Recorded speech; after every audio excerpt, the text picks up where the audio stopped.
ये कहानी है एक ऐसी कंपनी की जहां हर दिन सैकड़ों लोग काम करने आते थे। उसी कंपनी में एक महिला मैनेजर थी जिसका नाम पूजा था।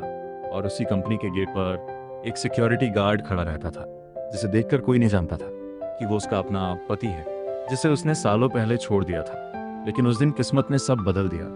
रमेश एक सीधा सादा इंसान था, छोटी नौकरी करता था। उसकी पत्नी पूजा बहुत समझदार थी और बड़े सपने देखती थी। रमेश ने हमेशा उसका साथ दिया, उसकी हर जरूरत पूरी की। वो दिन रात मेहनत करता था ताकि पूजा आगे बढ़ सके। खुद पुराने कपड़े पहनता लेकिन पूजा के लिए नए लाता। पूजा पढ़ाई के लिए शहर चली गई, वहाँ उसकी दुनिया बदलने लगी।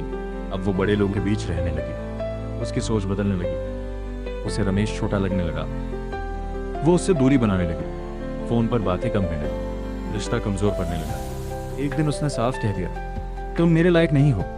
रमेश चुप रहा लेकिन अंदर से टूट गया। झगड़े बढ़ते गए और रिश्ता खत्म हो गया। आखिरकार दोनों का तलाक हो गया। कुछ साल बाद सब कुछ बदल चुका था। पूजा अब एक बड़ी कंपनी में मैनेजर थी। उसकी जिंदगी शानदार थी, महंगी गाड़ी, बड़ा घर, सब कुछ उसके पास था। एक दिन वो ऑफिस पहुंची और गेट की तरफ बढ़ी। वहां एक सिक्योरिटी गार्ड खड़ा था जो हर किसी को ध्यान से देख रहा था। पूजा की नज़र उस पर पड़ी, उसे कुछ अजीब सा लगा। वो पास गई और अचानक रुक गई। वो गार्ड रमेश था। उसका दिल तेज धड़कने लगा। वो कुछ बोल नहीं पाई। रमेश ने उसे देखा लेकिन चेहरा शांत रखा। रमेश ने सिर झुकाकर कहा, नमस्ते मैडम। ये सुनकर पूजा का दिल टूट गया, आंखों में आंसू आ गए। उसे पुराने दिन याद आने लगे जब रमेश उसका सबसे बड़ा सहारा था, कैसे वो उसके लिए सब कुछ करता था और उसने उसे छोड़ दिया। पूजा अंदर से पूरी तरह टूट चुकी थी लेकिन कुछ कह नहीं पा रही थी। उस रात वो सो नहीं पाई, बस रोती रही। उसे अपनी गलती का एहसास होने लगा। एक दिन कंपनी में बड़ी समस्या आ गई। सब लोग घबरा गए, कोई समझ नहीं पा रहा था क्या करना है। तभी रमेश आगे आया और उसने सब संभाल लिया। उसकी समझदारी देखकर सब हैरान रह गए। पूजा को यकीन नहीं हुआ। पूजा उसके पास गई, आंखों में आंसू थे। मुझे माफ कर दो रमेश, मैंने तुम्हें गलत समझा।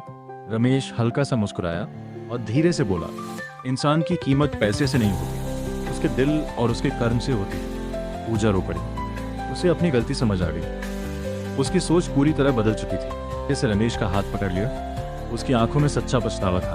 क्या हम फिर से शुरू कर सकते हैं? रमेश कुछ पल चुप रहा, फिर हल्का सा मुस्कुरा दिया। रिश्ते दिल से बनते हैं, अगर दिल साफ हो तो सब ठीक हो सकता है। दोनों की आंखों में आंसू थे लेकिन इस बार ये खुशी के आंसू थे। धीरे धीरे दोनों फिर से करीब आने लगे, पुरानी गलतियों को पीछे छोड़ते हुए। अब वो एक दूसरे को समझने लगे थे और एक दूसरे की इज्जत भी करने लगे थे। रमेश ने पूजा को माफ कर दिया और पूजा ने भी खुद को बदल लिया। कुछ समय बाद दोनों फिर से एक साथ रहने लगे। इस बार उनके रिश्ते में प्यार के साथ साथ समझ भी थी। अब ना कोई घमंड था, ना कोई दूरी, बस एक सच्चा रिश्ता था जो हर मुश्किल से मजबूत हो चुका था।